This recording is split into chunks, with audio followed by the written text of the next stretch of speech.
Muy buenas tardes a todos y a todas las personas que hoy nos acompañan. Les agradecemos haber hecho una pausa en su día para participar de este primer coloquio de investigación de este año de las Facultades de Ciencias Agrarias y Alimentarias. Es así que en nombre de esta facultad y de su Escuela de Graduados de la Universidad Austral de Chile, les damos la bienvenida a esta actividad. Y para comenzar de manera formal este evento tan importante, que es un espacio para compartir investigación, invitamos a la prodecana de la Facultad de Ciencias Agrarias y Alimentarias, doctora Carolina Lizana, a dirigirse a los asistentes. Hola, muy buenas tardes a todos. Bueno, en nombre de nuestro decano, el señor José Werner, quiero darle la más cordial bienvenida a esta actividad.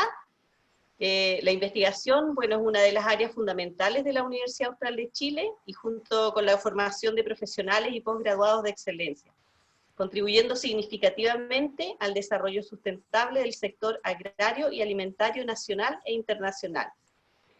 Y bueno, como una manera de fomentar y difundir la investigación es que el año 2009, nuestro actual decano, que en ese tiempo era prodecano, inició un ciclo de coloquios de investigación que corresponden a un ciclo de charlas organizadas para discutir coloquialmente temas relevantes para el desarrollo de las ciencias agrarias y alimentarias, actualizar conocimientos y motivar a estudiantes e investigadores a contribuir de manera creciente a la generación de conocimiento en nuestra facultad. Los coloquios que se han realizado hasta ahora han contado con la participación de muy destacados actores de diversas áreas de las ciencias agrarias, alimentarias y los recursos naturales principalmente, de Chile y del extranjero, y ha generado un fructífero espacio de discusión que queremos reinstalar como una actividad permanente de la facultad, y por eso es que, bueno, ahora de manera virtual los estamos relanzando. Vamos a tener presentaciones mensuales a las que quedan cordialmente invitados y de las que esperamos que sean activos participantes. Así que muy bienvenidos y eso nada más. Muchas gracias, profesora, por sus palabras. También para tener un buen desarrollo de la actividad, le invitamos a aquellas personas que no van a participar directamente en esta etapa que silencien sus micrófonos, por favor.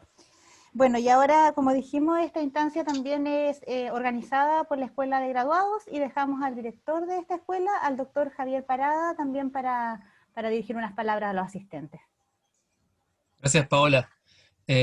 Buenas tardes a todos. Esta actividad que en este año se inicia hoy es muy importante para la Escuela de Graduados. Es la oportunidad que tenemos para conocer junto a nuestros estudiantes visiones distintas, complementarias, y estar siempre a la vanguardia del conocimiento. Así que es muy relevante tener esta oportunidad para nuestros estudiantes. La Escuela de Graduados apoya esta actividad y ayuda en su organización. Y esperamos tener éxito en todas las charlas, como seguro la vamos a tener hoy día. También quería aprovechar de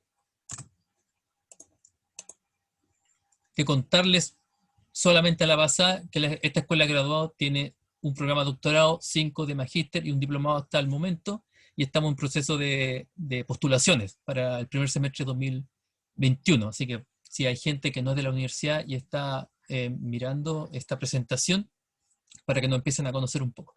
Eso, dar las gracias a Víctor Sadra por empezar este ciclo de coloquios este año y darle la bienvenida a todos. Muchas gracias.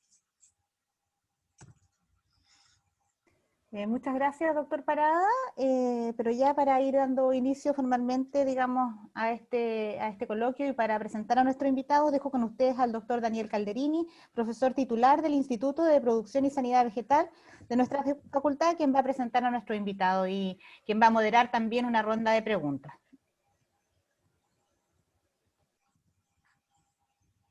Hola, muchas gracias, Paola. Antes de dar los datos duros de Víctor, quiero hacer un par de comentarios breves.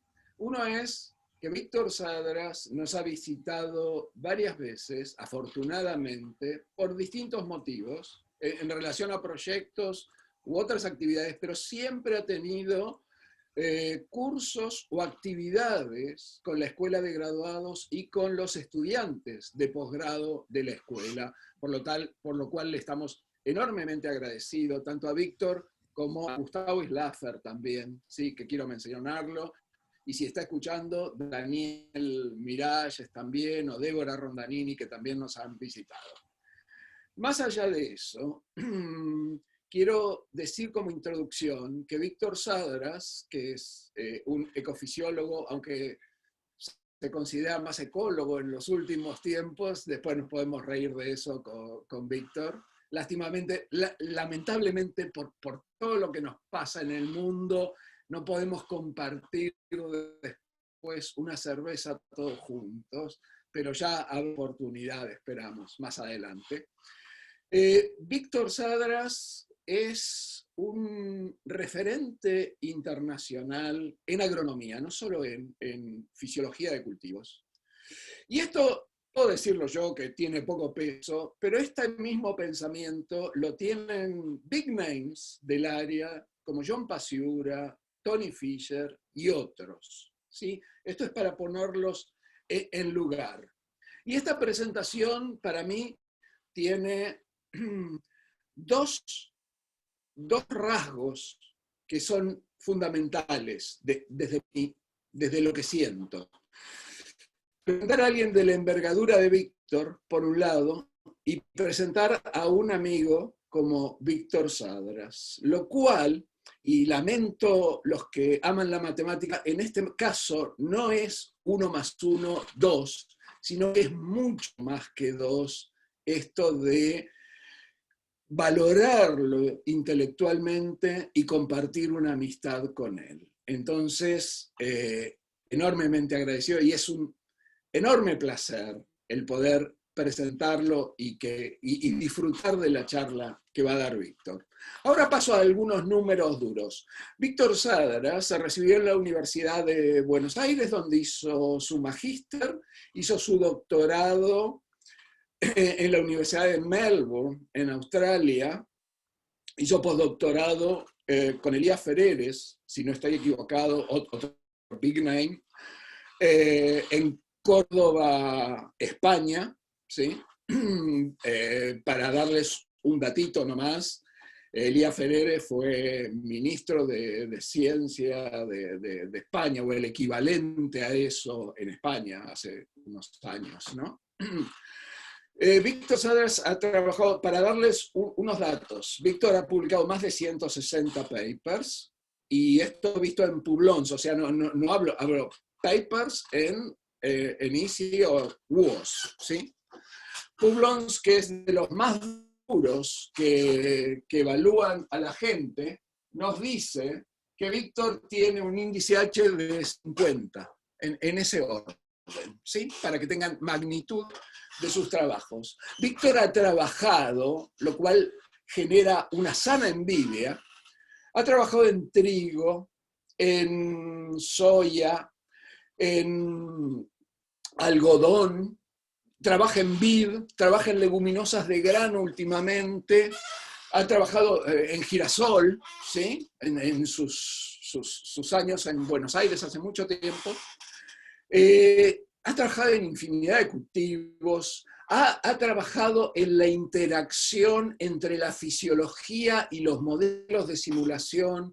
¿Para qué decirlo? Es un referente en el pensamiento de la agronomía. Y otra vez, esto no lo digo yo, lo dicen personas muy respetadas. Entonces es enorme el placer que tenemos de recibirte, Víctor, por todo lo que en lo personal implica tu capacidad y tu amistad. Y déjenme una breve introducción a la presentación. La presentación estuvo armada para Presid, que es de una asociación de siembra directa de productores en Argentina. Por eso algunas referencias tienen que ver con el sistema o con la producción en Argentina, pero son mínimas esas digresiones. Por eso les digo que encontrarán algún dato, pero hay tanto más en esta presentación, porque yo la he visto, que creo que les va a gustar mucho. Nada más, sé que me extendí mucho en la presentación, pero es muy difícil comprimir cuando uno presenta a gente como Víctor. Gracias.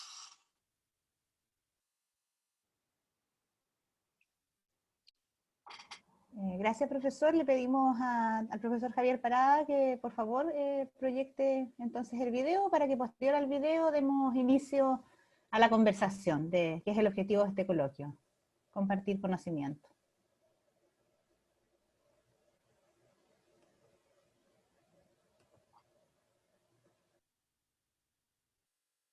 Estoy en eso, estoy en eso. No se asusten. Ya.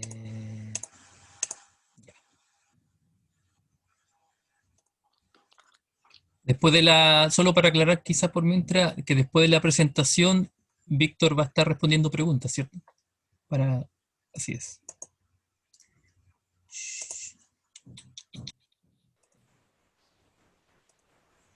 Entonces, empezamos.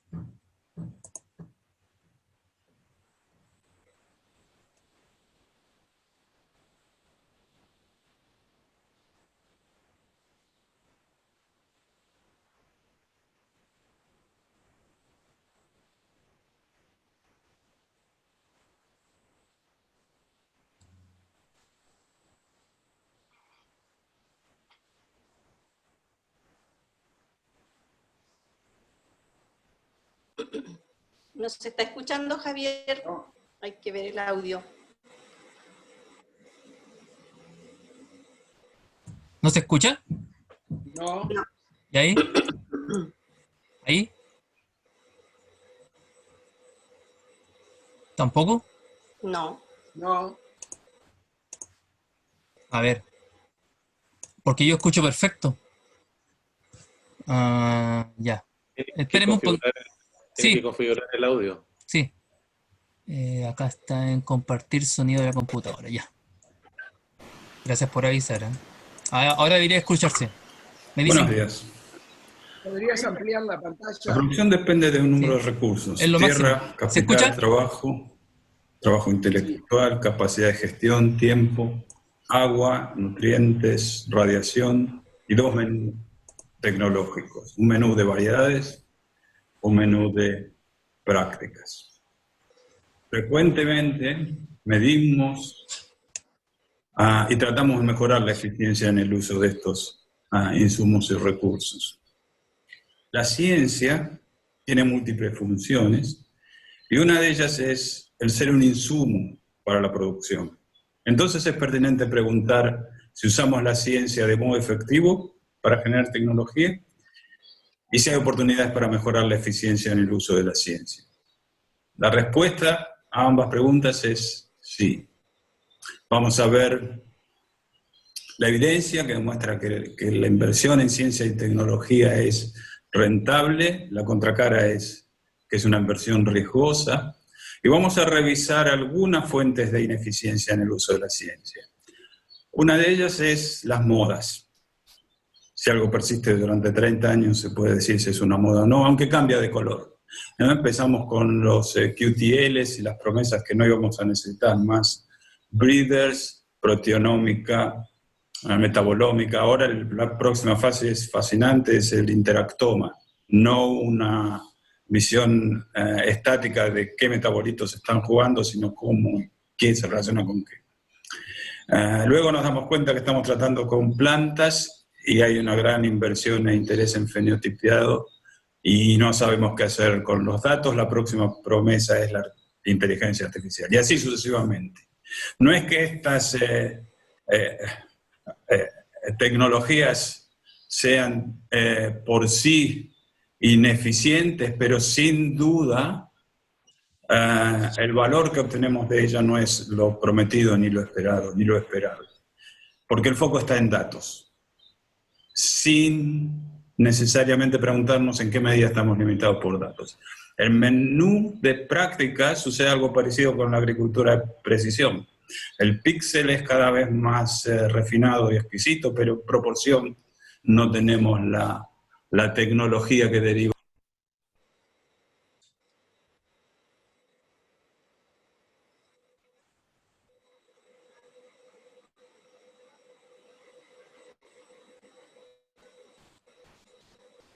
¿Se perdió la comunicación?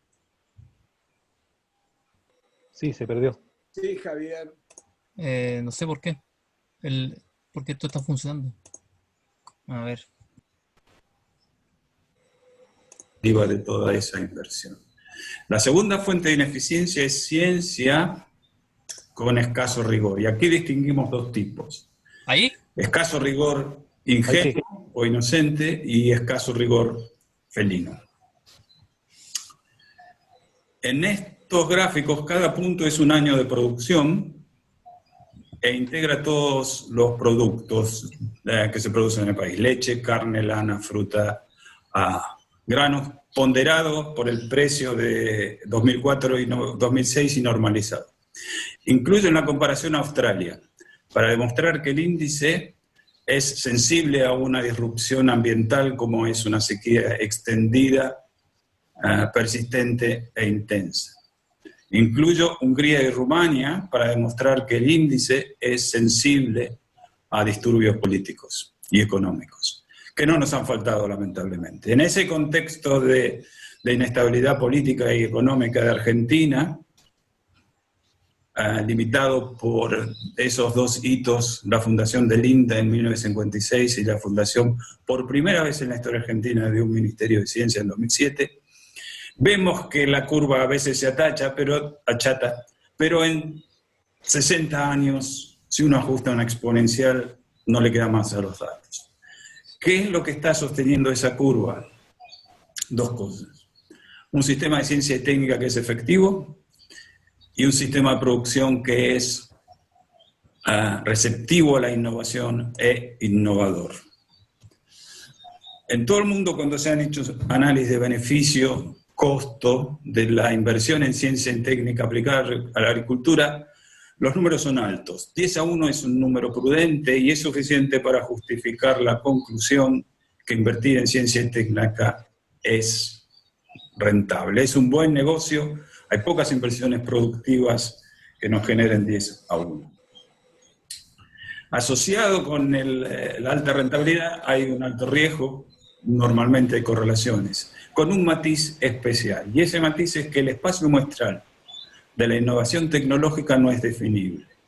Vamos a desanudar este concepto que está basado en el pensamiento de Stuart Kauffman.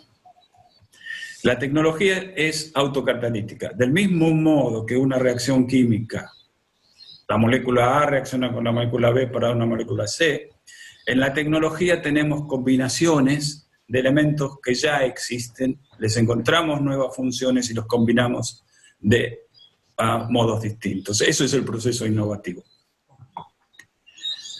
Una característica de estos sistemas autocatalíticos es que presentan una transición de fase. Debajo de esa curva, dado por la diversidad de recursos que se pueden combinar, y la diversidad gramatical, que es las reglas para la combinación, debajo de la curva decimos el sistema es subcrítico.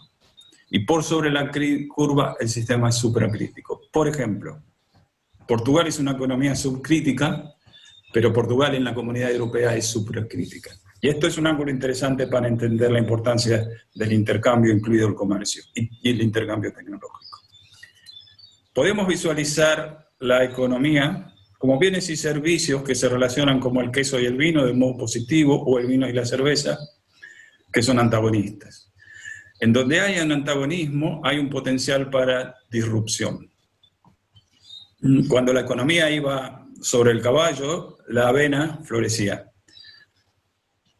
Henry Ford resuelve el problema de la producción masiva del automóvil y firma el certificado de función de la avena. Estas son las disrupciones que surgen de esas conexiones en esas redes. Si seguimos dibujando esa red, la economía actual tiene 10.000 millones de elementos, sería un ejercicio interesante, y podemos, como en una célula, dibujar una membrana, que es el límite del sistema actual. El límite siguiente es lo que Kauffman llama lo adyacente posible. Ahí es donde se está cocinando la nueva innovación. ¿Y un teléfono qué es? Un celular. Es un teléfono con un GPS, con una cámara, con un microchip, etc.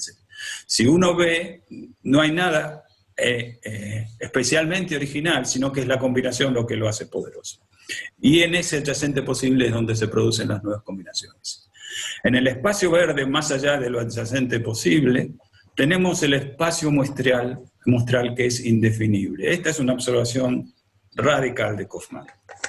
El espacio muestral de tirar una moneda es cara o seca. No sabemos qué es lo que va a pasar, pero sabemos lo que puede pasar.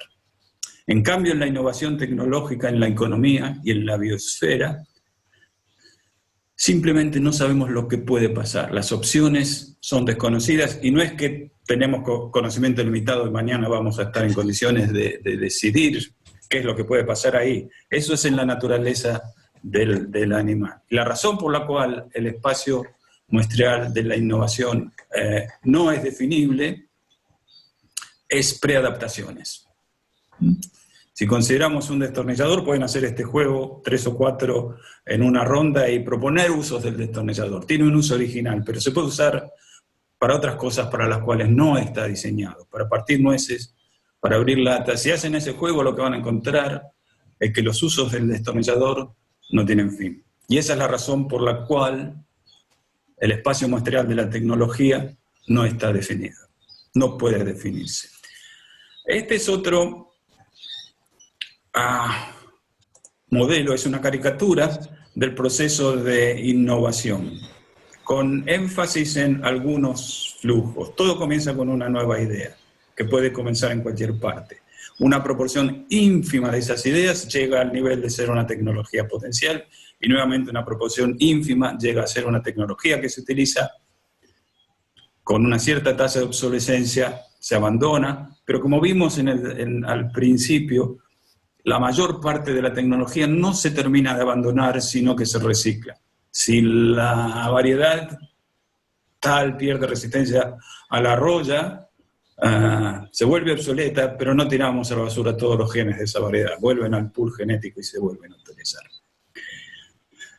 Las canillas representan el control de los flujos, y el control de esos flujos está en buena medida en manos de la sociedad. Y esa nota fuerte asimetría es importante. Es mucho más fácil cerrar una canilla que abrirla. Un ministerio se puede cerrar con una firma del día para la noche, pero reconstruir, crear masa crítica es una tarea de décadas y en muchos casos generaciones. La Universidad de Queensland en Australia es la número 1 en agricultura. Ha superado a las tradicionales de Sydney y Melbourne. Y la razón por la cual la Universidad de Queensland es la número 1 es porque hace 30 años hubo un gobierno que decidió dos cosas. Uno, que la ciencia y la tecnología son importantes para la economía, y segundo, invirtió.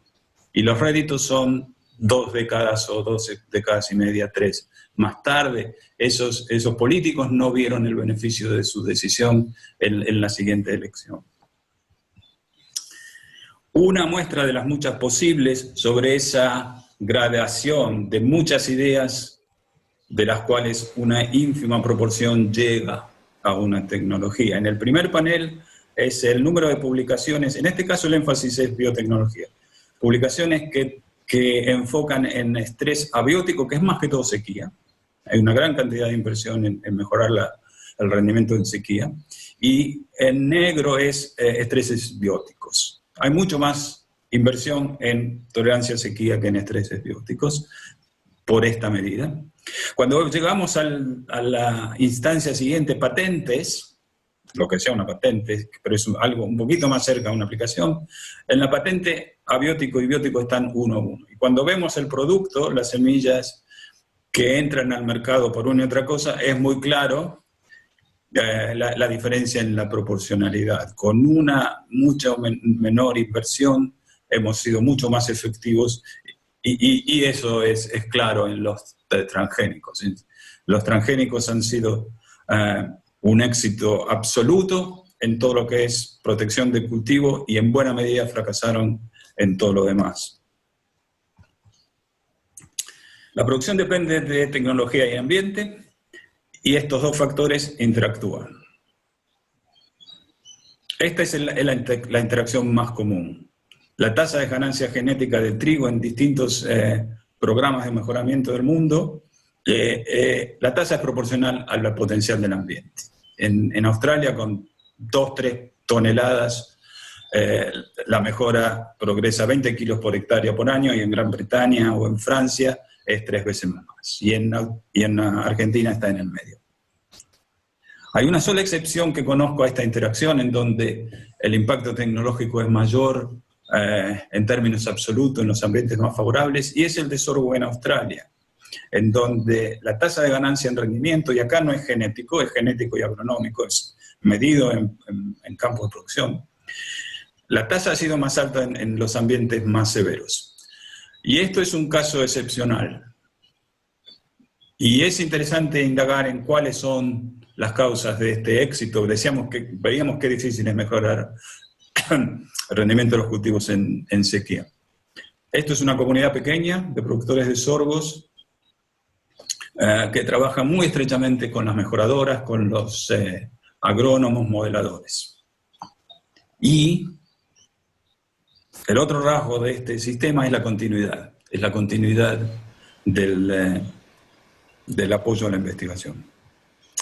El impacto de la tecnología y del ambiente dependen de dos cosas. ¿Cuál es más significativo? En el corto plazo y para un cultivo individual, el ambiente no deja ver el progreso tecnológico. Lo que vemos en los dos paneles superiores, rendimiento de arveja en Australia y garbanzo en India, no se ve tendencia, solo se ve las subidas y bajadas por lluvia, más que todo. Aunque si uno pudiera hacer el ejercicio hipotético de decir, remuevo la tecnología de la ecuación, posiblemente ahí tendríamos una línea que declina, porque se erosiona la resistencia a enfermedades. Así que como mínimo la tecnología es necesaria para mantener la producción. Y en los dos inferiores vemos lo que ya habíamos visto antes, con un alto grado de agregación y sobre un plazo largo, la tecnología tiene un impacto medible, visible y significativo, y es necesaria una disrupción muy grande para cambiar esa trayectoria. La definición de sustentabilidad cambia. Hace algunos años, no muchos, era un triángulo de sustentabilidad, luego un cuadrado. Aquí lo actualizo a un pentágono. Un sistema es sustentable si es rentable, satisface las expectativas sociales. El tema ambiental solía referirse a conservar los recursos naturales, pero cada vez más hay una demanda de producción de servicios y productos ecosistémicos que necesita hacerse explícito, y el aspecto de solubilidad se refiere a maíz sin aflatoxina y pepino sin Escherichia. Ese tipo de accidentes pueden ser realmente costosos. Y cualquiera de los 5 rasgos del sistema que no sea aceptable compromete la sustentabilidad del sistema en total.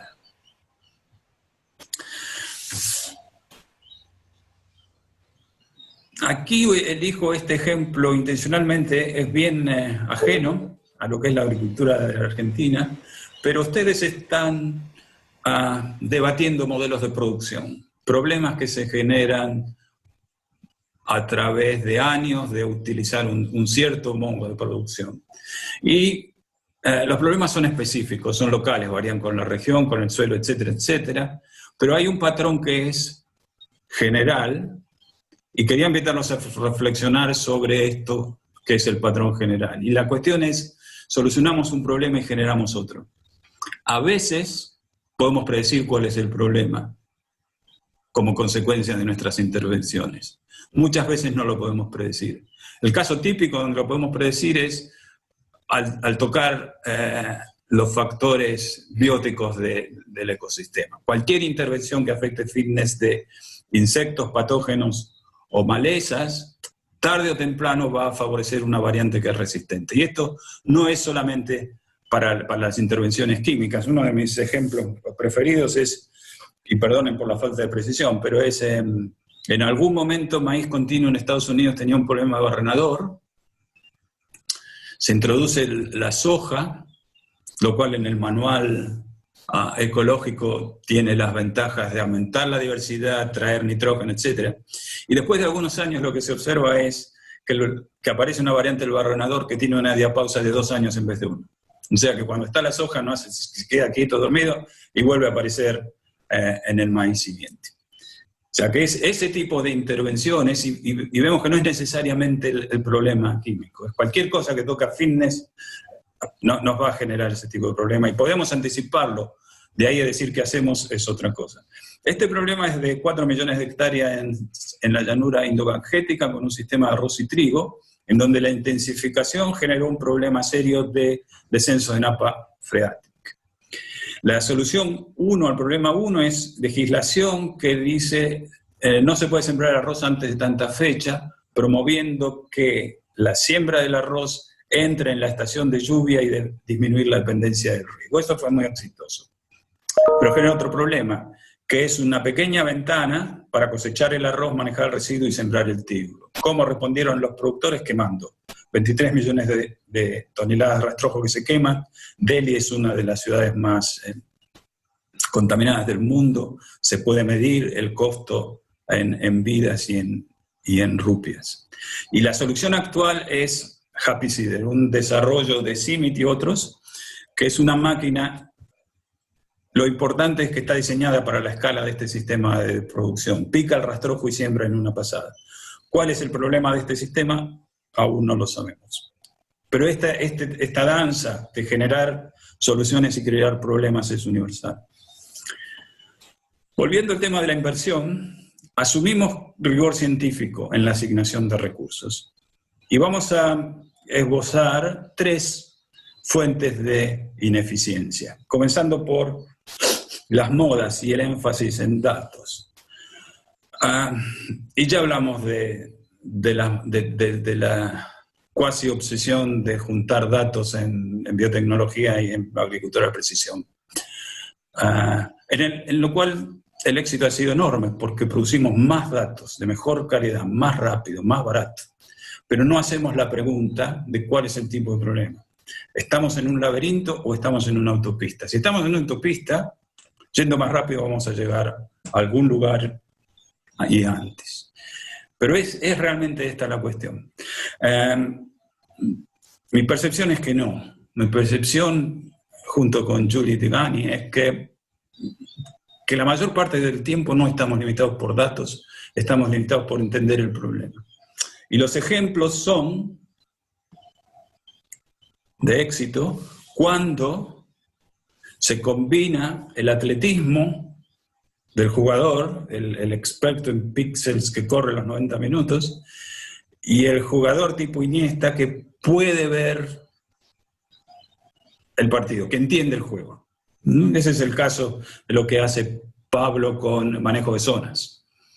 Usa la tecnología disponible, los mejores datos, pero los interpreta a la luz de la fisiología del cultivo. ¿Cómo responde el cultivo al suelo y al clima? Propuestas felinas con escaso rigor científico. En este caso se hace la contraposición de un sistema que se llama, en este estudio, monocultura, es frutilla en California, y un sistema mixto. Cuando vemos en los gráficos de radar los outputs de cada sistema, el sistema de monocultura en esta dimensión crops es lo que está diseñado para hacer, produce cultivos, y en cualquier otra dimensión, conectividad, biodiversidad, servicios de polinización, control de pestes, es patético. En cambio, el sistema mixto es fantástico, gana por goleada. Ahora, si uno presenta a cualquier productor o cualquiera que toma decisiones con estas alternativas y esta información, los productores son pragmáticos. Sin duda van a usar el sistema B. No hay ninguna justificación para utilizar el sistema A. Continuamos leyendo y lo que encontramos es que estos son dibujos y que no hay datos. Mientras estaba preparando esto, consulté con Ken Kasman, un colega sensible y un científico de rigor, y le digo, Ken, ¿podés mirar esto? No encuentro datos, estoy leyendo mal. Y Ken me dice, no, esto es así, esto es una derivación de la Escuela de Altieri de California, y me he pasado una buena parte de mi carrera tratando de discutir sobre la base de argumentos. Y aquí los voy a defraudar si esperan una solución. No la tengo, Ken Kasman no la tiene, y su reacción final es, me voy a tomar un tequila. David Connor está en la misma dinastía de hombres sensibles y científicos rigurosos, y él hace años que está insistiendo con este problema de la agricultura orgánica, que desafía algo tan básico como el principio de conservación de materia. Cuando se mide el rendimiento orgánico como proporción de convencional, se tienen para cereales, oleaginosas, etcétera, 60%, un poco más, un poco menos. Estos son datos de Suecia. Pero eso es lo que los proponentes de la cultura orgánica dicen: bueno, estamos acá sin mucho esfuerzo, si trabajamos un poco más podemos realmente diseñar un sistema orgánico que sea efectivo. Lo cual es legítimo. Sin embargo, el problema es que estamos dibujando el límite del sistema en el lugar equivocado. El sistema no se puede evaluar a nivel de cultivo, sino hay que mirarlo efectivamente a nivel de sistema, porque el nitrógeno que no viene de la bolsa tiene que venir o de más legumbres, o de abono animal, o de abono vegetal. Y hay que prorratear el tiempo, la tierra, los recursos que se usan para generar ese nitrógeno adicional. Cuando se hace ese cálculo, en lugar de 60%, el sistema orgánico produce el 40%. O sea que estamos muy lejos de poder alimentar a la población mundial convirtiendo de modo masivo de un sistema al otro. Y David hace este cálculo. Si, con números muy gruesos y supuestos que podemos discutir, si la tecnología actual alimenta a 6.000 millones de personas, convertirla en 100% orgánica dejaría ese déficit, lo cual en nuestro pentágono de sustentabilidad es claramente no sostenible porque es socialmente inaceptable. La última clase de ineficiencia son propuestas honestas, pero científicamente ingenuas. Es distinto que el anterior. El anterior tiene una agenda. Este no necesariamente. Aquí leemos que el gen tal es importante para mejorar el rendimiento del trigo. Y este gen participa en el metabolismo del almidón, del grano. Continuamos leyendo y no encontramos datos de rendimiento. Lo que están haciendo en realidad es mostrar que ese gen tiene algo que ver con el peso del grano. Si en un examen de tercer año de agronomía le preguntamos a un estudiante, o si un estudiante dice podemos mejorar el rendimiento aumentando el peso del grano, lo vamos a aplazar. Porque el estudiante tiene que saber que el rendimiento es tamaño grano multiplicado por el peso y que no son independientes, etc. La solución a este tipo de problema, y es un problema porque haciendo un número grosero, es una inversión de 8 años. ¿No? Son 13 autores que trabajaron, algunos 3 años, otros 6 meses, lo que sea. Se están pagando sueldos durante 8 años para llegar a una conclusión que no es justificada y que un estudiante de agronomía no podría aceptar. La solución aparente es clara. Incorporemos alguien que entiende de cultivo en este grupo. Sin embargo, eso no es fácil. El secretario de la Sociedad Rural de París, hace 230 años, ya nos estaba diciendo que teníamos que aunar perspectivas. O sea que la idea que tenemos que trabajar juntos no es nueva, pero no es fácil. Hay casos donde lo logramos y los resultados son satisfactorios, son positivos, pero en muchos casos no llegamos a esto. Esta es una epistemóloga que abre su libro con una docena de modelos de métodos de investigación, interdisciplinario, multidisciplinario, transdisciplinario, ciencia por normal. Esto puede decir más de una cosa. Una es que, bueno, puede ser, distintos problemas requieren distintos métodos, pero para mí lo que esto refleja más es la dificultad de poner gente que viene de distintos ángulos, de distintas perspectivas a trabajar juntas. Un modelo que cura alguna de estas deficiencias es el de GADC, que es un modelo mixto, pero me voy a concentrar en el componente privado. Los productores contribuyen un levy. La diferencia entre levy e impuesto es que el impuesto es una herramienta para redistribución, mientras que el levy queda dentro del sector. Si en Argentina se cosechan 140 millones de toneladas, y si los productores contribuyeran 50 centavos por tonelada, si estuvieran dispuestos a esa contribución, tendríamos una cifra interesante de $70 millones anuales para invertir en ciencia que investigación. Y aquí enfatizo la idea de inversión, en contra de lo que, por ejemplo, el CONICET o el Ministerio cuando hablan de subsidios. ¿Subsidio para qué y para quién? Aquí, al referirnos a la inversión, esperamos una rentabilidad, que si es 10-1 con 70 millones, es interesante. Como los productores invierten, los productores determinan las líneas de investigación. Los productores saben cuáles son sus necesidades. Esto tiene un riesgo, y es que si este año el problema es de roya, a lo mejor nos descolocamos y vamos persiguiendo esos objetivos de corto plazo, por lo cual es necesario tener esa perspectiva de sí, estos son los problemas apremiantes, pero en el mediano y largo plazo necesitamos inversiones. Otro rasgo que se exige en este tipo de inversión es pathway to deliver. Demostrar cómo desde lo que vas a hacer en el laboratorio o en donde sea, nos va a llevar a mejores variedades o mejores prácticas. De modo que si hay un proyecto en biotecnología, no va a tener éxito, no puede ser financiado, a menos que haya una mejoradora involucrada.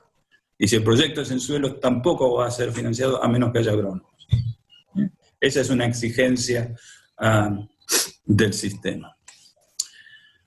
Para empezar a concluir, la inversión en ciencia y tecnología es rentable y de riesgo, es efectiva, pero puede mejorarse. Y requiere manejar dos cosas, una es tensiones y otra sinergias. Una de las tensiones es entre colaboración y competencia, ¿no es cierto? Es decir, el colega que trabaja en Balcarce colabora con el de Rosario, pero también compiten.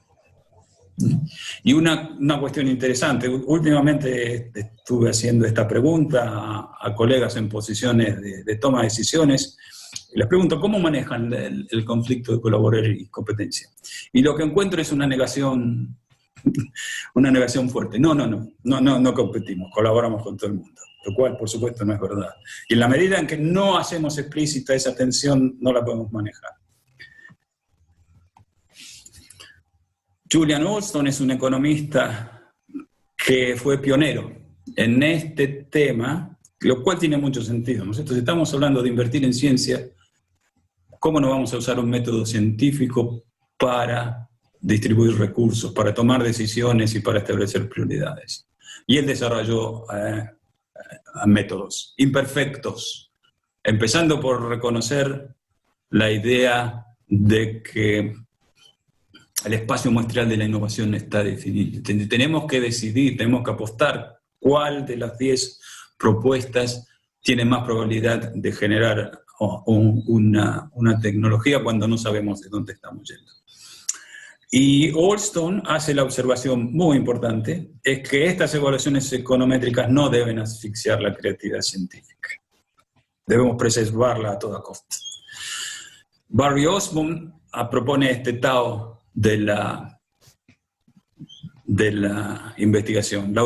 La curiosidad es el motor primario de la investigación. Queremos saber cómo pasan las cosas. Y la utilidad es un complemento. Y cuando aunamos los dos, la motivación se multiplica. Gervasio Piñeiro compartió este email de un productor, en donde el productor le dice: leí tu paper en Crop Science, lo cual no es un productor en el medio, pero Gervasio tiene el rigor científico y la recompensa de que un productor le dice: estoy usando tu método para medir biomasa, calcular capacidad de cargo y tomar decisiones. Ese es el resumen de lo que sostiene esta curva. El rigor científico, la motivación doble, curiosidad, utilidad y un sector productivo que es receptivo a la innovación. El antecedente inmediato de estas reflexiones es de este taller que sostuvimos hace algunos años en Adelaida, y allí les dejo la referencia. Muchas gracias.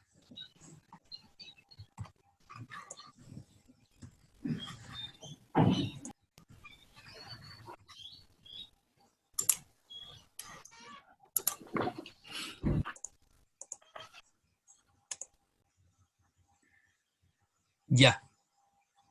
Paola, Daniel, no sé quién toma la palabra ahora, pero ahí está la presentación. De acuerdo. Muchísimas gracias por la presentación. Ahora vamos a abrir la ronda de preguntas y de discusión. Yo quisiera agregar algo que hubo una edición de la presentación y no quiero dejar de agradecer el apoyo enorme que hizo Gabriela Carrasco Puga, ¿sí? que es bioquímica, está lejos de las artes visuales, al menos en su formación formal de pregrado, pero ha sido fundamental en todo esto. Entonces, muchas gracias, Gabriela, ¿sí? Y represento a Víctor también en este agradecimiento. Dicho esto, bueno, yo creo que estarán tan motivados como uno en varias. Víctor abrió varios frentes de preguntas, desde lo que nos mostró de la interacción genotipo por ambiente y la respuesta, en este caso, a la ganancia genética de trigo, como algo que también me deja dándole una vuelta, que es la ineficiencia felina dentro de la ciencia, porque la ciencia no es una entelequia, una idea, sino es la gente que participa, somos nosotros, y está en medio nuestro esa ineficiencia, como otras ineficiencias que mostró no malintencionadas o ingenuas. Entonces, si alguno de ustedes quiere abrir el fuego, si no, yo tengo preguntas para hacerle, pero por supuesto les doy a ustedes, al auditorio, que en principio, si algo no quedó claro de la presentación de Víctor y quieren repreguntar sobre eso, ningún problema, comenzamos con eso y después seguiremos la discusión, iremos direccionando en la medida que avancemos. ¿Les parece?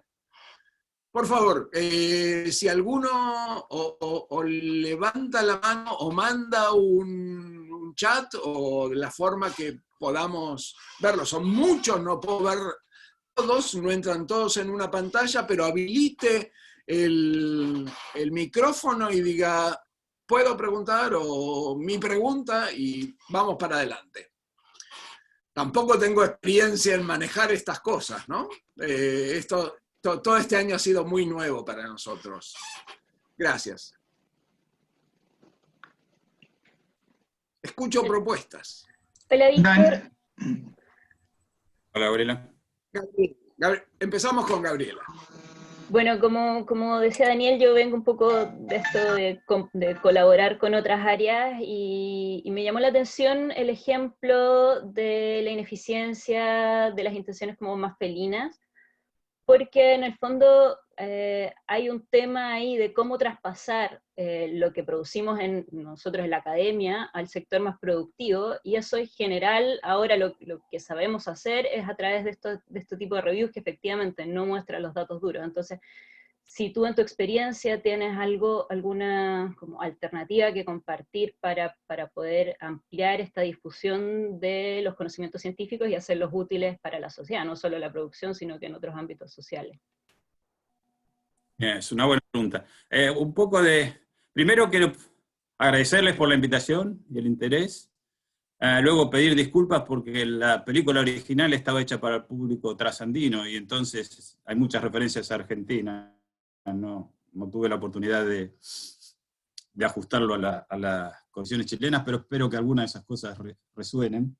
Y la historia de esto o de una buena parte de esto, es un grupo informal, en donde está Daniel Calderini, Miralles, Antonio Hall, Mario Tegui, Gustavo Slaffer, otros, y donde durante años uno lee un artículo, como ese del GenTT no sé cuánto, y no resiste y lo comparte. Y dice, ¿cómo puede ser que hayan publicado esto? ¿No es cierto?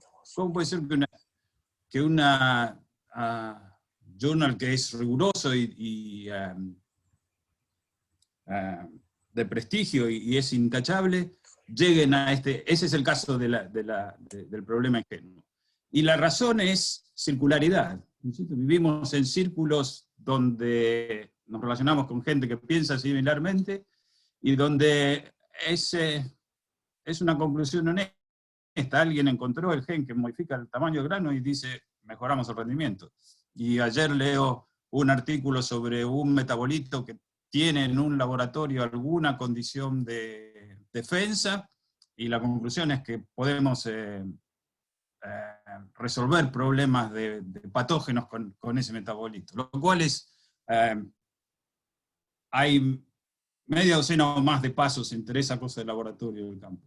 Les mostraba esa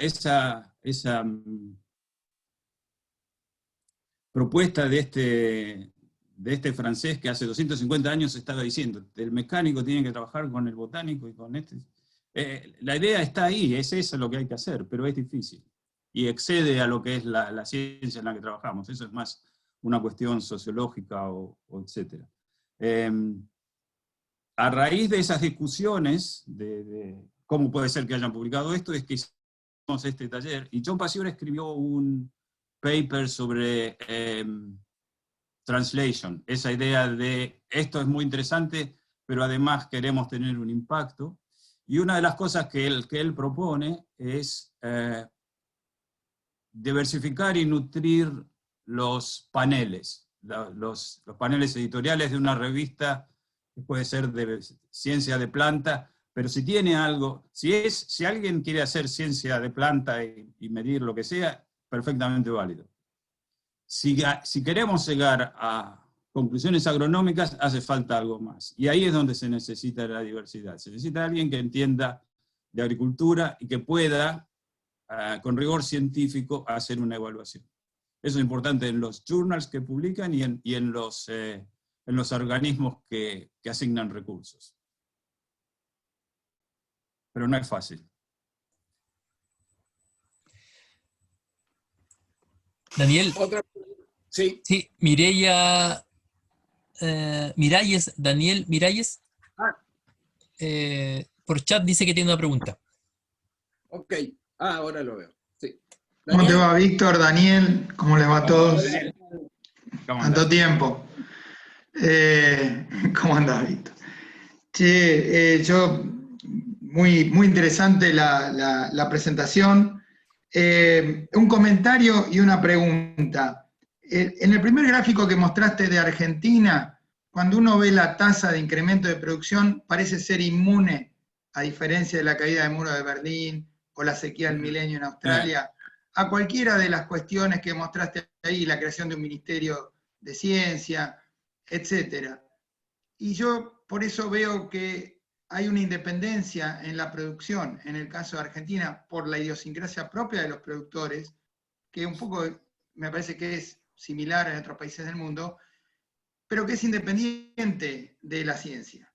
Los productores producen, es lo que saben hacer, y tratan de promover el rendimiento para promover sus propios márgenes, lo que es natural, su margen de ganancia.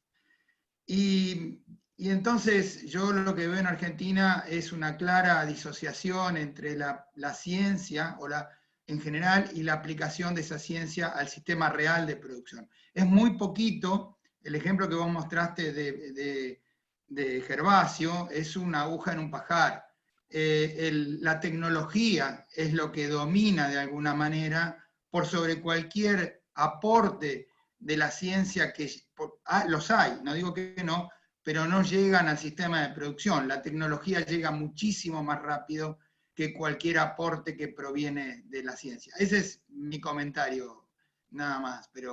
Y de hecho el Ministerio o la Secretaría de Ciencia es un eufemismo semántico, porque en realidad el presupuesto que tuvo el Ministerio fue exactamente el mismo que tuvo la Secretaría de Ciencia. No se modificó ni un solo peso.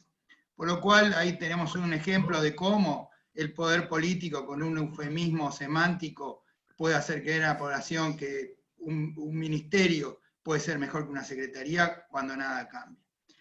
Y lo otro que yo te quería comentar, Víctor, ese ejemplo que vos mostraste del gen, que lo veo replicado en cientos de miles de papers, o cientos por lo menos que he leído en los últimos años, que me ha tocado referir, es muy común. Y me parece que es muy común porque las revistas aceptan eso, y porque bajo el eufemismo nuevamente de lo mecanístico, jamás se mira un árbol, jamás se mira el bosque. Y eso es muy frecuente en las revistas, es muy aceptado, y ya es como algo naturalizado en cientos de revistas donde se publican cosas que no conducen a nada. Yo particularmente creo, Daniel conoce mi posición muy claramente, 80% de lo que se publica no sirve para nada. En todo sentido lo digo.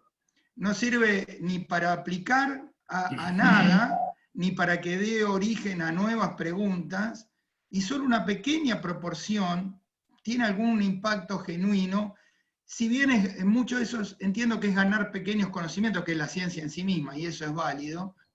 Hay muchas cosas que responden al propio, están forzadas por el propio sistema. El sistema pretende que el científico publique. No importa qué, lo importante es que el paper sea aceptado. No sé qué opinás de eso. Perdón por mi visión un poco pesimista. Coincido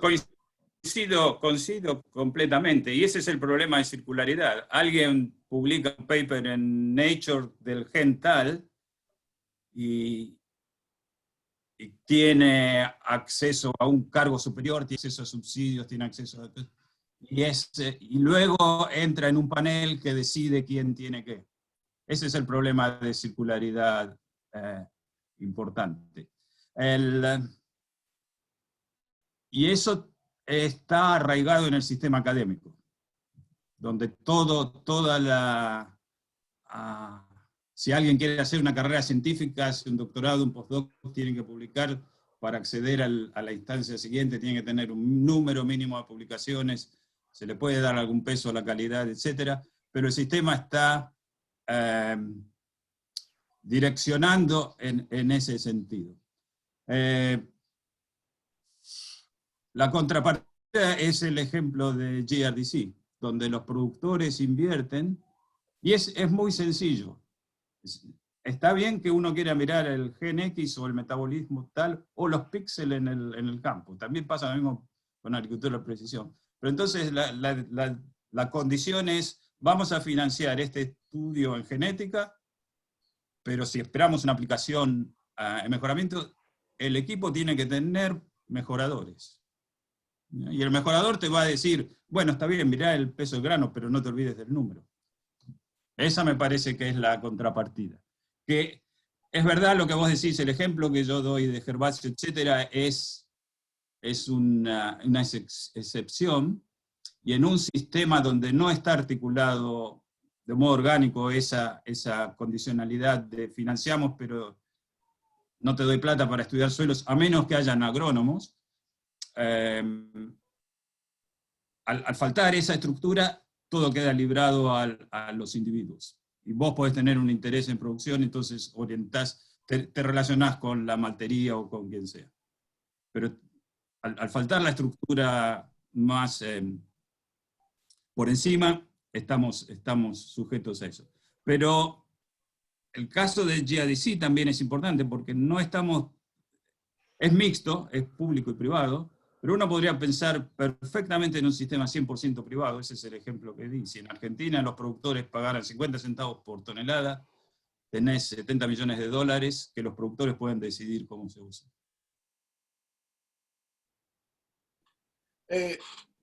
¿Puedo intervenir? ¿Me escuchan? Sí, ¿no? Sí, a mí me parece, bueno, lo hemos conversado con Miralles, pero me parece que hay que tener cuidado con el mensaje, o sea, cuidado en el sentido del auditorio, ¿sí? Cuidado porque los auditorios no son iguales, ¿sí? Y quiero poner esto desde la perspectiva de la escuela. Yo no pertenezco ahora, pero estuve a cargo del programa 12 años, del programa de doctorado. Entonces, una cosa es discutirlo en un ámbito. Miralles, ustedes siguen publicando, ¿eh? Víctor tiene más de 160 papers. Bueno, no sé, no me fijé. Tenemos, o sea, si nos juntamos Gustavo, Slaffer, Víctor, vos, qué sé yo, y otros, y discutimos el sistema, es una cosa. Y coincidimos en algunos excesos que tiene el sistema. Ahora, si tu auditorio son los estudiantes de posgrado, que recién se están iniciando, el mensaje es, ¿saben qué? No vale es toda una falacia y no vale la pena publicar. No, cuidado. Estamos perdiendo el rumbo ahí. Porque yo lo que escucho, o sea, una cosa es ser crítico del sistema, desde los tipos que están publicando todos los días y que discuten los temas centrales, y otra cosa es un auditorio en el que no ha llegado a ese nivel de todavía, o tal vez no llegue nunca. Entonces, por supuesto que hay papers que no contribuyen. Parte somos nosotros responsables, porque nosotros, no de Nature, yo nunca referí a un paper de Nature, pero de Philcroft, de un montón de revistas, del Journal of Experimental Botany, todos ustedes han referido.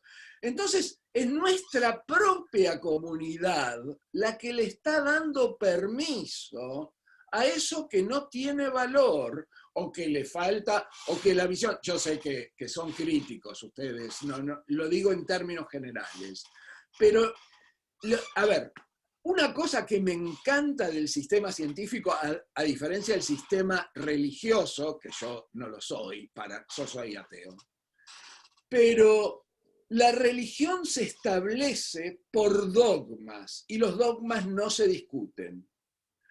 La ciencia, cuando vos me decís que el peso, y lo podemos discutir, Víctor, lo del peso de grano, me encantaría. Pero está bien, todos entendemos que el número es la clave.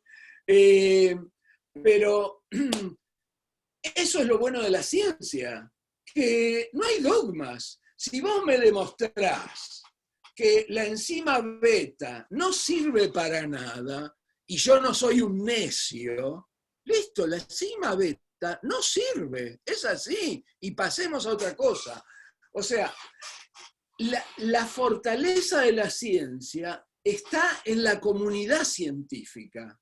No está escrita en un libro que nos lo legaron, qué sé yo, ni nada. Somos nosotros en la fortaleza y la debilidad.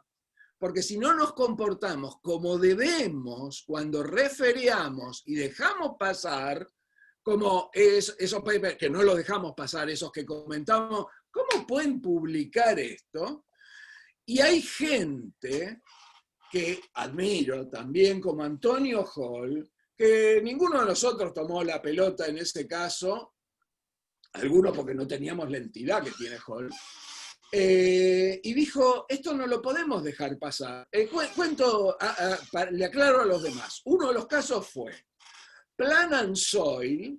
Mandamos un artículo con Susana Valle, y el editor nos dijo, bueno, traten de citar papers de Plant and Soil.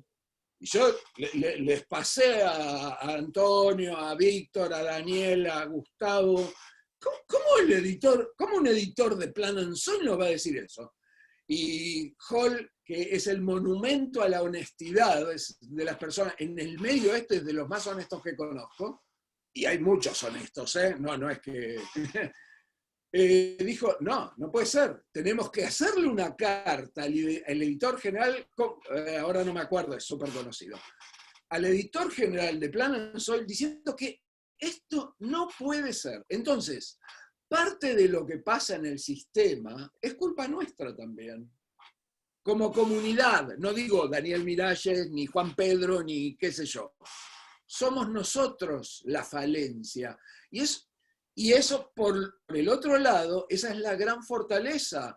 Porque si hay un paper que vos decís que es una porquería, no lo citás más. O cuando lo citás decís, como dijo Víctor, estos tipos me dicen que aumenta el rendimiento y no, y lo ponemos en un paper eso, porque lo citamos.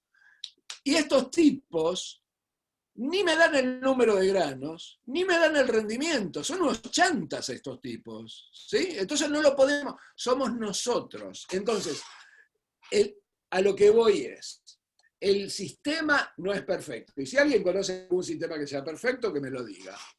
Pero el sistema no es perfecto. pero nos nutrimos. O sea, el avance, ahora estamos con Víctor en un libro, para mostrarle cualquier capítulo.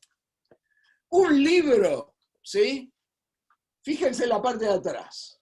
Esas son todas las citas, todas no, porque hay un montón de páginas. Esto es lo que construyó el conocimiento. ¿Que hay malos papers? No hay duda. ¿Que el sistema no es perfecto? No hay duda. Pero si Tony Fisher no hubiera publicado en el 85 el periodo crítico de trigo, seguiríamos preguntándonos si analizamos el rendimiento, ¿qué miramos? ¿El número de espigas, el peso de grano? No, flaco, no es una cuestión de componentes. Acá hay una ventana de tiempo que es clave para el rendimiento. Y nos cambió, bueno, yo era muy chiquito en esa época, más o menos, pero le cambió la forma que teníamos de ver los cultivos. Por supuesto, es Tony Fisher, por eso, y por muchas cosas más.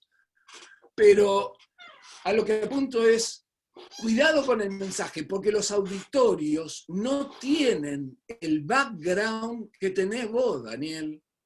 Entonces, el mensaje de alguien consolidado como vos, diciendo esto, pero búsquenlo en Publons o en cualquiera y miren todos los papers que tiene, a ver si no le da importancia a los papers. Eso. Solamente una aclaración para no participar ya, para dejar la palabra a otros. Es que justamente yo coincido plenamente con Víctor, el mensaje es que el conocimiento, el avance en el conocimiento requiere de una revisión multidisciplinaria, transdisciplinaria, es más complejo.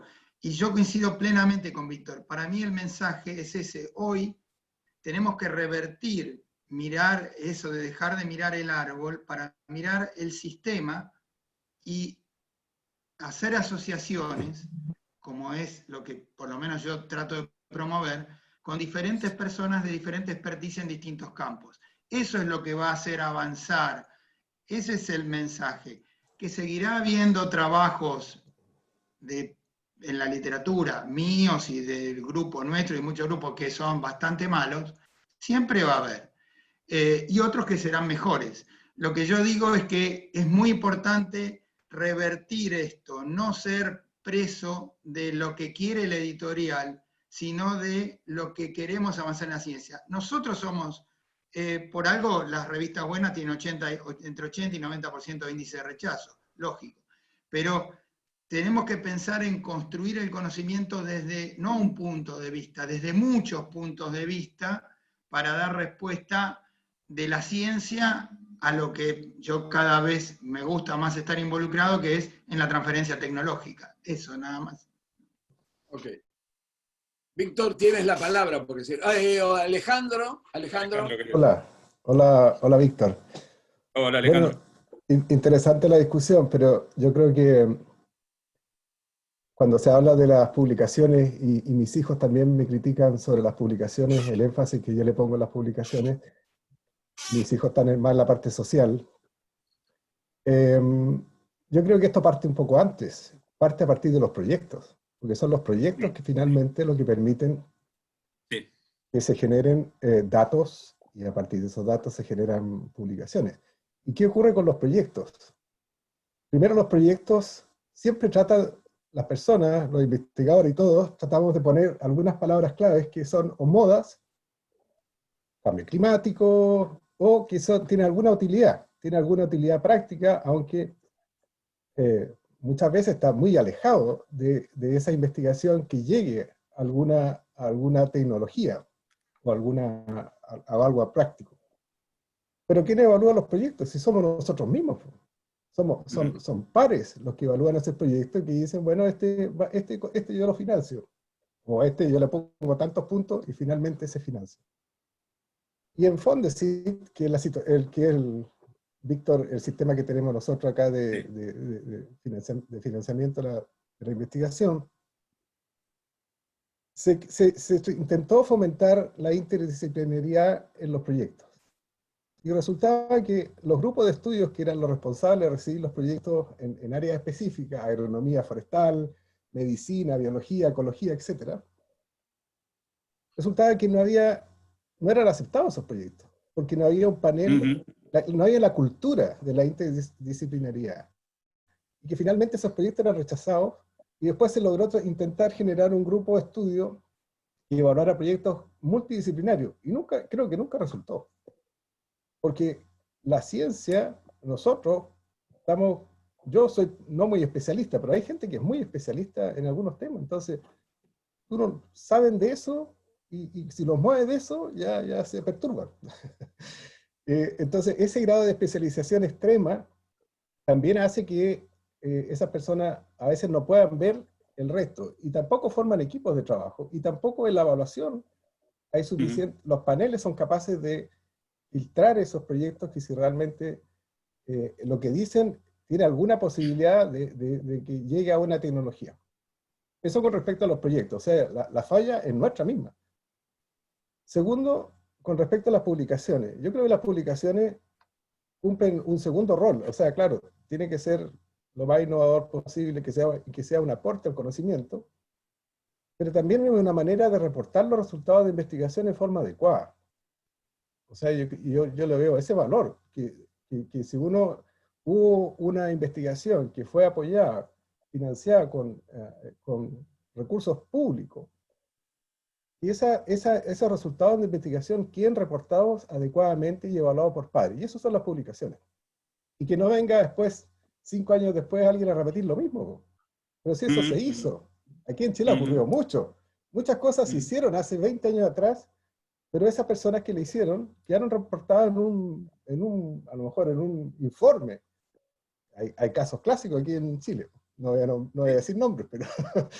y esa información quedó guardada y nunca se supo, entonces después viene gente nueva y dice, ¿qué pasará con esto? Ya lo voy a hacer de nuevo. Y empiezan de nuevo.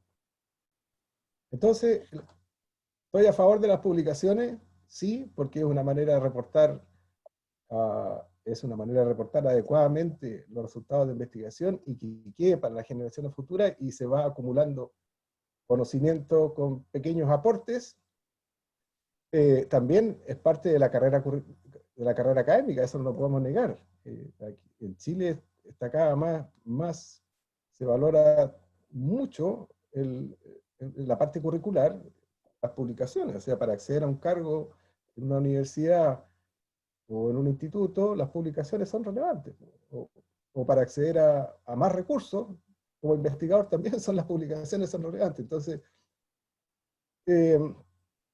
bueno, eso, creo que la mirada hacia los proyectos de investigación y cómo hacer que esas frases claves que se ponen a veces como para ser más vendedor, más vendible ese proyecto, y ocurre también, ojo, en ecología pasa lo mismo, ecólogos que tratan de meterse en temas de agronomía, y tú cuando lees eso, pero no tiene ninguna chance de tener una aplicación, digamos. Eso. Coincido, y 2 comentarios. Rodrigo quiere preguntar o comentar, pero volviendo a todo esto, 2 cosas. Una, hablamos de la comunidad, pero en realidad no es una comunidad, son muchas comunidades y son distintas. La comunidad de los que publican en Plant Physiology es distinta que la comunidad de los que publican en Soil Science o lo que sea. Son distintas comunidades y eso es lo que permite que se publiquen cosas que no deberían, en nuestro criterio. Hay cosas que se publican en Science que no podrían publicarse en Agronomy Journal, pongámoslo. El tema de las publicaciones, sin duda, y mi experimento para alguien que no entiende o que critica con todas las falencias del sistema de revisión de pares, es este caso. Mi madre está enferma, voy al médico y el médico dice, hay 2 tratamientos posibles. Este tratamiento está publicado en The Lancet y este tratamiento está publicado en un informe. Esa es toda la información que tenés, ¿cuál tratamiento elegís? Sin duda vas a elegir el que pasó por peer review, con todas las falencias que pueda tener. El sistema es imperfecto, pero es lo mejor que hay y es efectivo en filtrar. ¿Podría ser más efectivo? Sí, podría ser más efectivo. Puede ser efectivo en filtrar las cosas que funcionan. Y la otra cosa que dice Alejandro y con la que coincido totalmente, en nuestro sistema donde, al contrario, se pone más énfasis en la aplicación que en el rigor científico a veces, uno de los problemas es ese. Al no haber publicaciones al final, 10 años después se está haciendo un proyecto que está duplicando cosas que ya se hicieron. Y esa es otra de las razones por las cuales publicar es importante. Rodrigo, ¿querías? Yo quería contribuir a la discusión con un par de puntos. Lo primero, con esto, ¿no es cierto?, de no idealizar las cosas, porque hay experiencia de sobra de que el mundo de las publicaciones y de la ciencia también es sujeto de manipulaciones, digamos, corrupción y poder. Recuerden que no hace mucho salió, ¿no es cierto?, divulgado en varios medios cómo la industria del azúcar había, ¿no es cierto?, manipulado y pagado a científicos de Harvard para hacer publicaciones que favorecieran, ¿no es cierto?, o no culparan al azúcar de una serie de problemas que hoy día estamos pagando con la pandemia del síndrome metabólico. Así que ese es un claro ejemplo de que evidentemente en las publicaciones también el mundo científico no está ajeno a todas estas cosas. Pero desde ese punto de vista yo creo que evidentemente hay ciertos mecanismos como son los que se plantearon acá por Daniel, por Alejandro, bueno, los dos Danieles, digamos, Miralles y Calderini, de que las revistas, ¿no es cierto?, que tienen más prestigio, son más exigentes, pero también después lo podemos ver en el índice de citaciones, ¿no es cierto? Y como decía Daniel Calderini, un trabajo, digamos, que pueda estar publicado, si nadie lo cita, digamos, probablemente no esté contribuyendo mucho en el avance del conocimiento científico. Entonces, es otra manera que yo creo que el sistema, digamos, va tratando de mantenerse en boga. Eso en términos generales, ¿no es cierto? Ahora, yo creo que también hay otros dos temas que creo que son relevantes de discutir y que afectan un poco, en este caso, a los programas de doctorado, que hoy día estamos viendo cómo hay cada vez mayor presión, ¿no es cierto?, para que las tesis doctorales estén mucho más involucradas con el mundo empresarial, ¿no es cierto?, con la industria.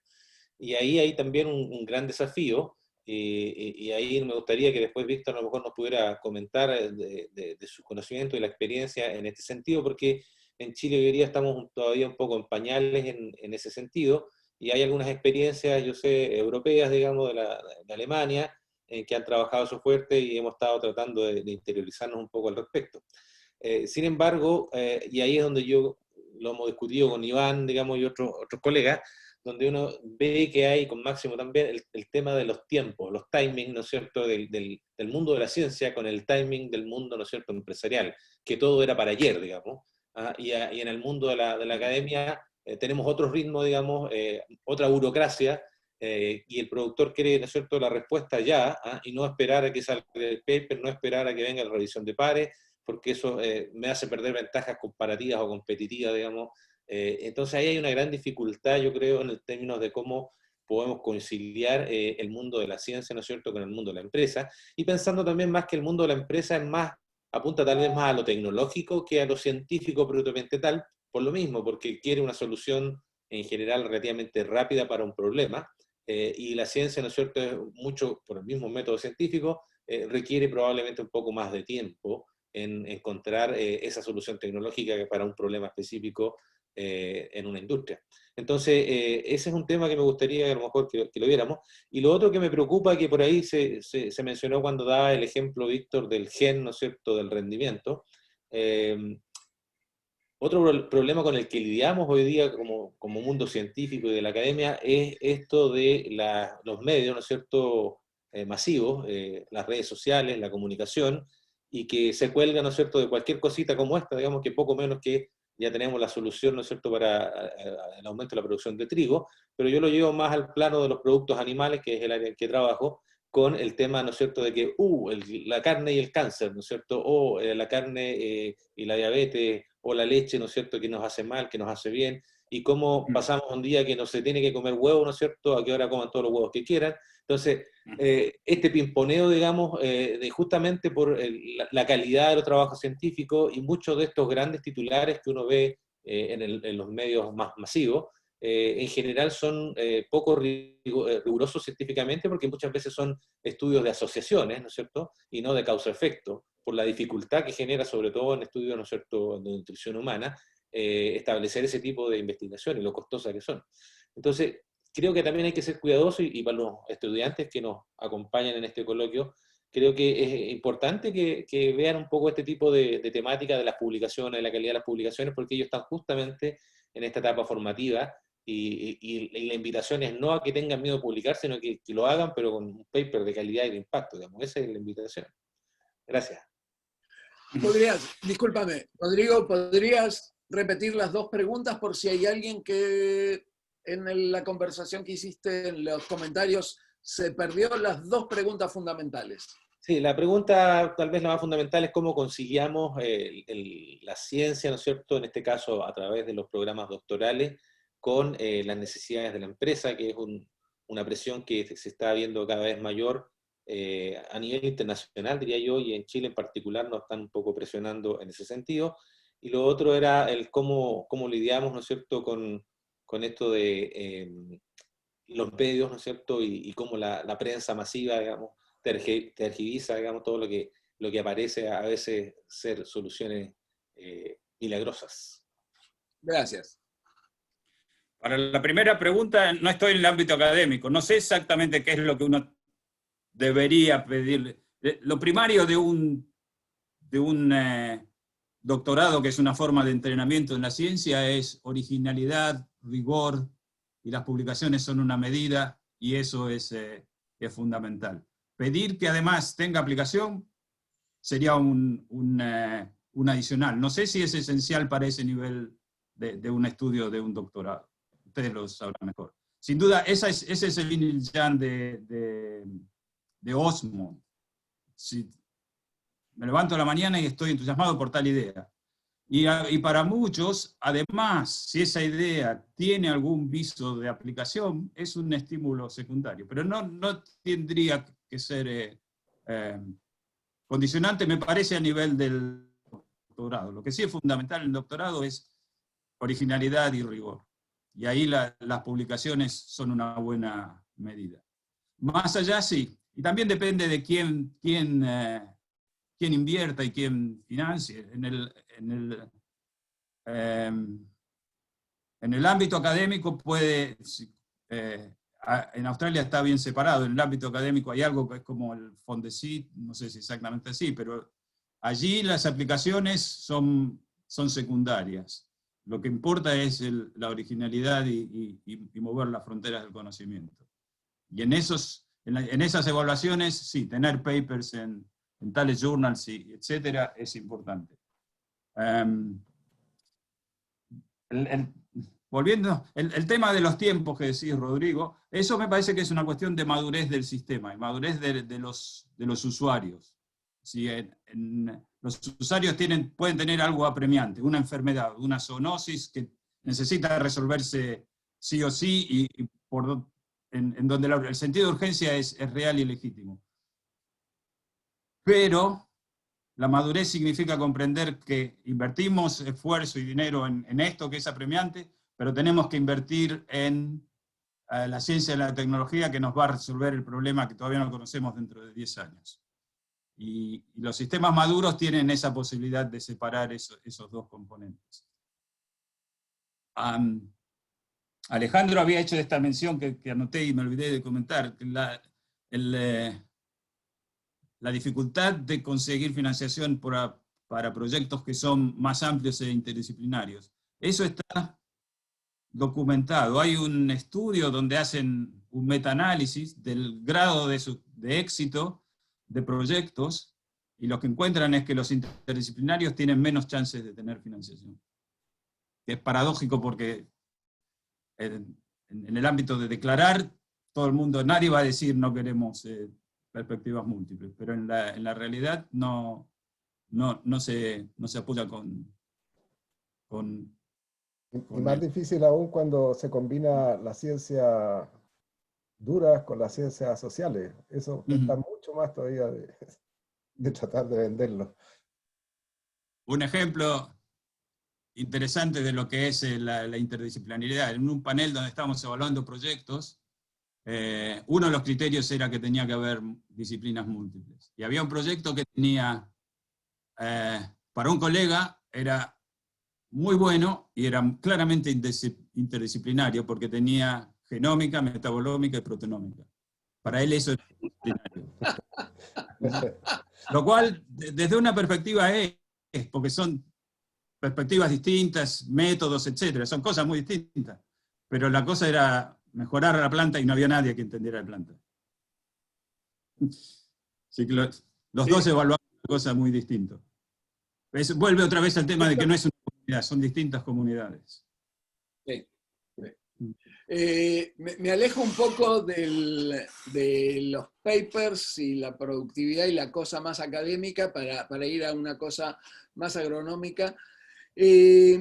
A mí siempre me fascinó el modelo del GRDC australiano, ¿sí? Yo no sé en qué otros lugares se ha replicado un modelo similar. Tal vez los israelíes tienen, pero no estoy seguro, no conozco bien. Pero mirándolo desde la perspectiva de Sudamérica, ¿sí? Brasil, Chile, Argentina, Perú. ¿Por qué un modelo tan exitoso como ese, tan lógico además, para resolver problemas productivos que tenemos, no ha prosperado en sociedades como la nuestra? A mí me parece que no es desconocimiento del sistema. El GRDC, yo no sé cuándo lo crearon, pero hace muchísimos años, y a mí me parece que el GRDC es mucho mejor que INEA, INTA, INEA Uruguay, o no me acuerdo ahora, el Embrapa, ¿sí? El de Brasil. Son cosas muy distintas. Esas son, INTA, etcétera, son organismos estatales. Sí. GRDC es un sistema mixto. Sí. Está regulado por un acta del Parlamento. Hay un acta que dice que los productores tienen que pagar esa tasa. Y hay lineamientos de cómo luego se usa esa financiación. ¿Por qué en otros sistemas no se ha adaptado? No sé. Y tampoco puedo contestar la pregunta de Rodrigo anterior que quedó colgando, ¿cómo hacemos para...? Oye, pero hablando de eso, en Argentina está la experiencia similar un poco. Yo no conozco a fondo la institucionalidad que mencionan y están discutiendo, pero sé que en Argentina se creó el Instituto Nacional de la Carne Vacuna Argentina, y esa creo que funciona en un modelo similar, que los productores pagan un levy, digamos, y deciden qué cosas se hacen, qué se investiga, digamos. Es más de transferencia propiamente tal que de investigación pura, pero igual contribuye a generar conocimiento en ciertas áreas de la producción de carne, y ahí vendría un modelo un poco similar a que planteaba Víctor. O a ACREA, ¿no, Daniel? Sí. Sería también ACREA algo más. No, pero ACREA es un consorcio de productores privados donde la membresía es voluntaria, claro, y queda en el ámbito propio de ACREA, es como ACREA o APRESID. Son entidades ONGs que funcionan bien en el sentido para lo que fueron creados, pero de hecho no es como el GRDC. El GRDC es un modelo muy, pero muy bueno, que honestamente yo tampoco sé por qué nadie lo propuso, por lo menos en nuestros países, pero sí, es un poco distinto. ACREA es un sistema que funciona bien en el consorcio propio de ACREA, pero no tiene incidencia a nivel nacional, digamos. ACREA representa aproximadamente entre el 4 y el 6% de toda la producción de granos de Argentina, un poco menos también. Iván. Gracias. Un poco redondeando de cómo se soluciona esto. A mí me parece que hay una arista que no se toca, que es las personas que hacen esto, ¿cierto? Porque efectivamente las líneas científicas de las distintas instituciones, universidades, lo que sea, ¿cierto? Se van nutriendo con gente joven. A mí me parece, y puedo estar equivocado, que con el correr de los tiempos nuestras escuelas de posgrado han ido simplificando la formación de los estudiantes, y eso hace que creemos personas que sean poco capaces de interactuar, no por un problema de personalidad, sino muchas veces por un problema de formación. Otro día leí un paper, por ejemplo, en donde se hacía un tremendo estudio de metabarcoding y genómica y todo, de abejas, donde se planteaba que las abejas tenían afectada mucho la polinización del maíz, ¿cierto? Y sabemos que el maíz no, porque habían secuenciado polen de maíz la abeja que probablemente lo tocó en algún lado donde se paró. Entonces al final A mí me parece claramente que el hecho de reducir muchas veces la cantidad de áreas que cubrimos con la formación, ya sea en base a asignaturas o investigación, hace que estemos generando material humano, ¿cierto? Que se va a hacer cargo, se está haciendo cargo ya de nuestra investigación y que va a hacer los proyectos a futuro, que no tiene la herramienta para poder interactuar. No es que no quiera, sino es que básicamente no hay un conocimiento, porque la gente interactúa cuando hay algo común, ¿cierto? Cuando hay un patrón común. Y cuando cada uno se especializa, incluso en algunos lados se llega al exceso en una técnica, ¿cierto? Yo soy especialista en marcador molecular. Cuando el marcador molecular, ¿cierto? Por ejemplo, se obsoleta cada técnica cada 2 años. Entonces, al final, me parece que hemos dejado un poco de lado en esta frenética de que los estudiantes salgan rápido, de dar una formación suficiente que permita que tengamos más espacios en comunes, que permita que se validen cosas. Yo estoy de acuerdo que hay muchas publicaciones que son innecesarias, pero cuando uno mira las publicaciones que se repetían en los años 30, por ejemplo, genética, que es mi área, uno veía que el mismo experimento se repetían 3, 4, 5 veces y los resultados de la validación de eso eran súper sólidos. De hecho, han sentado las bases de la genética actual. En cambio, hoy no. Hoy es muy liviano y no hay validación, todo es muy rápido, y me parece que no hemos generado como solución a esto, porque si no vamos a seguir alivianando, ¿cierto?, lo que estamos generando, y eso hace que todo este esfuerzo, que yo imagino que siempre es muy bien intencionado, no termine generando las soluciones, porque como me parece que todos han mencionado, la ciencia es la herramienta que tenemos para poder generar soluciones, ¿verdad?, independiente del área. Y seguimos como flotando en esta cosa de ir rápido sin hacer las preguntas correctas, y me parece, insisto, gran parte de eso es porque no estamos dando la formación adecuada. Eso. Yo diría que, ahora Dante, yo diría que a pesar de eso, los datos que mostró Víctor de la inversión en ciencia y el resultado, a pesar de que y es bueno que tengamos una visión crítica, tenemos que ser críticos porque no avanzamos de otra forma, pero los datos que mostró Víctor son bastante buenos, ¿no? Podemos darnos el gusto de sentirnos contentos por un ratito de que la inversión en ciencia dio frutos. No es que estamos lo que va a dar, hay datos ahí que dio. Dante. Gracias, Víctor, por la charla y por la motivación. He leído con mucho interés el último paper que publicaste en Advancing Agronomy. Y en Advancing Agronomy nos pegas un golpecillo a las canillas, a los zoólogos, a la gente que trabaja en suelo, diciendo algo así como que la salud del suelo es una perspectiva simplística que a la que le falta un contexto agronómico. Me gustaría que hicieras un poco más de explayar sobre el tema. Acá hablaste sobre la agricultura orgánica, un poco como ejemplo. Aquí también pones en este paper la salud del suelo o la calidad del suelo, que hoy día está tan de moda, por decir de cierta forma. No es a los suelólogos o los edafólogos. Como en todas las áreas hay los edafólogos que...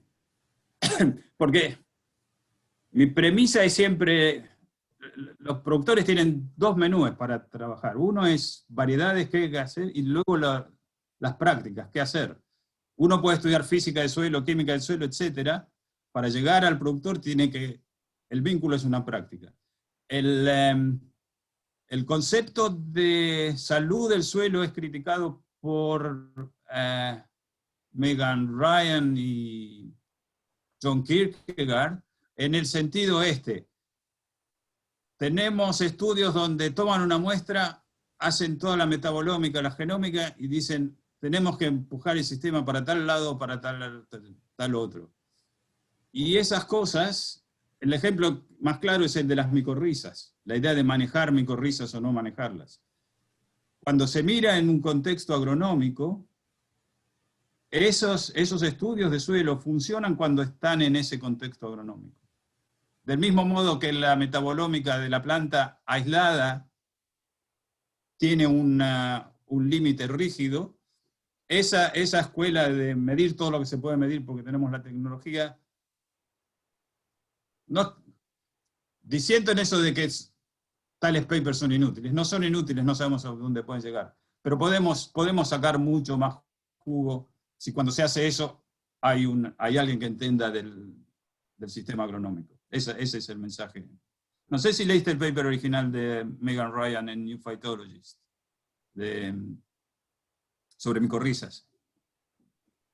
Sí, bueno, lo que pasa es que como en todas las áreas, en la medida en que nos vamos achicando o poniendo cada vez más específico, perdemos la perspectiva general. Como decía Miralles, la falta de ver el bosque, digamos, y solo ver los árboles. Es un problema casi de cómo se enfrenta la disciplina. Hay un paper muy interesante donde señala que la agroecología o la ingeniería en agroecología partió al mismo tiempo que la ingeniería genética. Y los impactos en la agricultura y en todo han sido completamente distintos, incluso en las ganancias y en las cantidades de cosas derivadas a partir de estas dos ideas. Y obviamente no es porque en un lugar haya más gente inteligente que en la otra, sino probablemente es porque las potencialidades de poder desarrollarlas son totalmente diferentes, porque se requieren perspectivas completamente distintas. Un poco lo que, no sé, uno mira con admiración lo que estás haciendo tú, de ponerte a veces un poco desde arriba a mirar toda la perspectiva de lo que hacemos en general. Pero eso es para muy poco en general. Es mucho más fácil hacer una cosa simple, directa, repetible, muy de laboratorio, que la pueda hacer 100 veces y que la pueda publicar, ojalá, en una revista de alto impacto, que plantear una cosa de ideas o de acciones, ¿no? de realidades, sobre todo en la agronomía, donde la agronomía es una ingeniería en sí, y por lo tanto se mide en función de sus resultados y no de su conocimiento. Es decir, es difícil explicarle a alguien que para poder dar el mismo resultado que le podría dar un adivino, uno necesita conocer una serie de factores, conjugarlos, tener un modelo y finalmente plantear la solución. Es difícil hacer entender que ese proceso que nosotros planteamos, que son las ciencias agronómicas, ese proceso realmente llega al mismo resultado que podría resultar porque vino un ángel, se te paró en el hombro y te lo dijo. Y que el resultado podría, y que la mirada es el resultado práctico, no el conocimiento propiamente tal. Entonces, es difícil cuando se plantean estas salidas agronómicas sobre la ingeniería a partir de la ciencia, cómo conjugar y hacer el resultado final. Como bien ponías en el ejemplo del peso del grano, ¿no? Que es mirarlo como una sola visión y no mirar el contexto. Entonces, claro, si aumenta el peso del grano y lo multiplico por 1000, rápidamente tendría más peso. Pero obviamente que eso es una falta de mirada real sobre cómo hacer ciencia para la agronomía. Bueno, como a mí me enseñaron desde que partí, digamos, en el fondo, usted tiene una sola pregunta. ¿Qué dosis coloca a los nutrientes? Esa es su pregunta. Todo lo que sepa es para llegar a esa pregunta, pero esa misma respuesta la puede dar un tipo porque se le ocurrió, sin saber nada. Me encantaría seguir sin límites, pero tengo 5 minutos. Tengo que... si alguien quiere decir algo más o alguna cosa...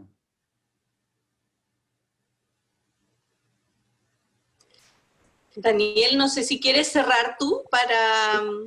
Ok, yo alguna pregunta, pero... te dejo el cierre, Carolina, más institucional.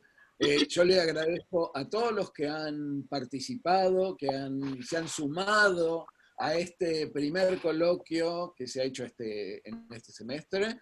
Y agradecerte enormemente, Víctor, porque el horario de Australia, ustedes se pueden dar cuenta que no es el mismo que tenemos nosotros, y comenzó la jornada muy temprano, Víctor, para poder estar compartiendo su presentación con nosotros, sus ideas y discutirlas. Víctor, muchísimas gracias, de todo corazón. Gracias a ustedes, muy interesante la conversación. Bueno, yo agradecer a nombre de la facultad, la verdad que sí, muy encantado de que hayas aceptado esta invitación y agradecer también a Daniel por organizarla, obviamente, porque nos contactó con Víctor, nos dijo de esta interesante presentación y yo creo que ha sido un puntapié inicial ideal para nuestros coloquios. Agradecer además a todos quienes están participando de la discusión y sus interesantes puntos de vista. Así que muchas gracias, Víctor. Gracias a ustedes. Seguimos. Chao. Muy bien. Gracias. Gracias a todos. Chao, Víctor. Chao, muchas gracias. Chao. Chao. Bien.